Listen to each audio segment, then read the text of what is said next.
సూర్యాపేట జిల్లాలో కాంగ్రెస్ నాయకుల ఘరానా మోసం.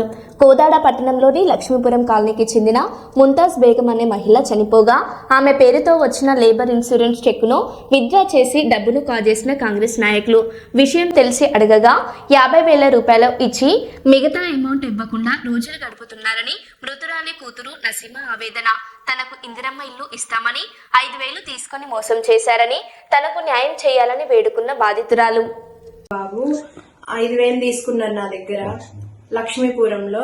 ఇంకా వాళ్ళు ఏం చేశారు, బీమా పథకం చేపించారనమాట. బీమా పథకం చేపించి 2,00,000 నా పేరు మీద కాకుండా వేరే వాళ్ళ పేరు మీద నామినీ పెట్టించి వాళ్ళ పేరు మీద డబ్బులు పడ్డట్టు చేపించుకొని వాళ్ళు హైదరాబాద్ నుంచి వచ్చాక నా దగ్గరికి ఎంక్వైరీ తీస్తే నా పేరు అప్పుడు బయటకు వచ్చిందండి. మా అమ్మ పేరు మీద ముంతాజ్ బేగం. అసలు నేనేం చేసా, వాళ్ళ మీద గొడవ చేశా. ఎందుకంటే మా అమ్మ ముంతాజ్ బేగం పేరు మీద నాకు అసలు అకౌంటే లేదు, నాకు తెలియకుండా మీరెట్లా చేపించారని నేను బ్యాంక్ వెళ్ళి గొడవ చేస్తే నన్ను బ్యాంక్ దగ్గరికి తీసుకెళ్లి అలవాల కోటయ్య, జంగాల్ కృష్ణయ్య ఇల్లు, మట్టపల్లి సీను వీళ్ళందరూ ఏం చేశారు, నన్ను బ్యాంక్ దగ్గరికి తీసుకెళ్లి వాళ్ళ డబ్బులు కాదు, ఆ అమ్మాయికి వాళ్ళ చెల్లెకి గొడవ అయిందండి. గొడవ అయితే ఇట్లా తీసుకొచ్చి చూపించారు. ఇట్లా తీసుకొచ్చి వాళ్ళకి బడకి ఇట్లా గొడవ చేసుకుంటారు. ఆ అమ్మాయి డబ్బులు ఆ అమ్మాయికి ఇస్తామని ఒప్పుకున్నారు. నాకు ఇవ్వకుండా ఏం చేశారు, నేను కేసు పెడదామని వెళ్ళిపోయితే నైట్ నా దగ్గరకు వచ్చి 12 మాట్లాడారు వాళ్ళు. మీడియా వాళ్ళని పిలిపించి మాట్లాడారు. సైదిబాబు వీళ్ళందరూ పిలిపి నేను మీడియాలో పెడతా అంటే సైదిబాబు వాళ్ళందరూ వచ్చి నా కాళ్ళు చేతులు పట్టుకొని నన్ను ఏం చేశారు, వద్దమ్మా నీ డబ్బులు నీకు ఇస్తాం, తప్పైపోయింది నన్ను అన్నారు వాళ్ళు. అంటే నేనేం చేశా, గవర్నమెంట్ హాస్పిటల్లో మాట్లాడారు. ప్రమాణం చేసి 50,000 ఇచ్చి నీకు స్థలం రాసిస్తా అని అన్నారు. ఆ స్థలం గురించి అడిగితే ఇప్పుడు 2 సంవత్సరాలు అవుతున్నా కానీ అసలు నన్ను ఏం పట్టించుకోవట్లేదు. వాళ్ళు నన్ను బెదిరిస్తున్నారు. నాకు ఏదో ఒక న్యాయం చేయండి అని నేను మాది లక్ష్మీపురం. ముంతాజ్ బేగం అండి మా అమ్మ పేరు. మా అమ్మ పేరు మీద ఇట్లా బీమా పథకం డబ్బులు వస్తే నాకు రానికుండా చేశారు.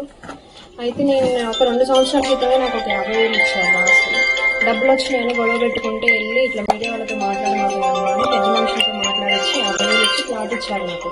అయితే ఆ ప్లాట్ ఇంతవరకు ఇవ్వట్లేదని నేను అడుగుదామని వెళ్ళేసరికి ఇంక ఇస్తాంలేమ్మా, ఆడికిపోతుంది ఆ ప్లాట్, మధ్యలో ఉన్న వాళ్ళని అడిగా అనమాట.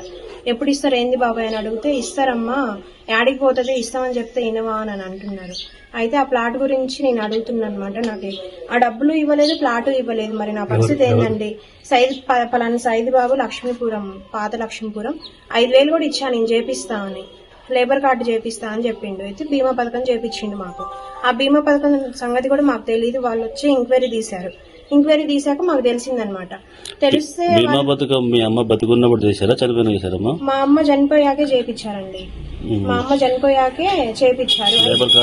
లేబర్ కార్డు ఆ డబ్బులు వచ్చినాయండి, లేబర్ కార్డు డబ్బులు. అయితే బీమా పథకం డబ్బులు నాకు ఇవ్వకుండా ఇంకా వాళ్ళు, నేను బ్యాంక్ కాడికి వెళ్ళి కనుక్కుంటే బ్యాంక్ వద్ద ఏమొద్దమ్మా ఇట్లా మనం పర్సనల్ గా మాట్లాడదామని మాట్లాడిచ్చారనమాట. వాళ్ళు నాతోటి మాట్లాడి 50,000 ఇచ్చి నాకు ఒక ప్లాట్ ఇస్తా అన్నారు. ఆ ప్లాట్ కాగితాలు ఇంతవరకు ఇవ్వలేదు. నేను పెద్ద మనుషులు మట్టపల్లి సీను, అల్వాల్ కోటయ్య వీళ్ళు నన్ను నమ్మించి నాకు కాగితం రాసిలేదు, ఏం రాసిలేదు. వాళ్ళు రాసికపోతే ఇంకా నేను వాళ్ళ మాటలు నమ్మి నేను సరేలే ఇస్తారులే అని అనుకున్నాలే కానీ ఇంతవరకు ఇవ్వలేదు వాళ్ళు. అంటే చనిపోయిన వ్యక్తికి లేబర్ కార్డు బీమా ఎట్లా చేస్తారు అనుకున్నావు నువ్వేనా? అంటే బీమా లేబర్ కార్డు చేపించారండి ఫస్టే, మా అమ్మ బతుకున్నప్పుడే చేపించారు.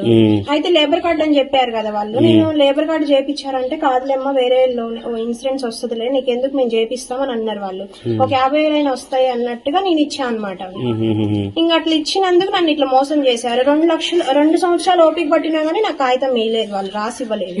నేను డబ్బులు అవసరం ఉంటే నాకు బాకీలైనాయండి, ఒక 2 లక్షల దాకా నాకు బాకీలని. నా ఫ్లాట్ అమ్ముతా అంటే ఇస్తాలేమ్మా 4 రోజులు ఆ ఓపిక బట్టు నీకు ఇందిరమ్మ ఇల్లు కూడా రాసిస్తాం మేము అని అంటున్నారు కానీ నాకు ఇవ్వలేదు.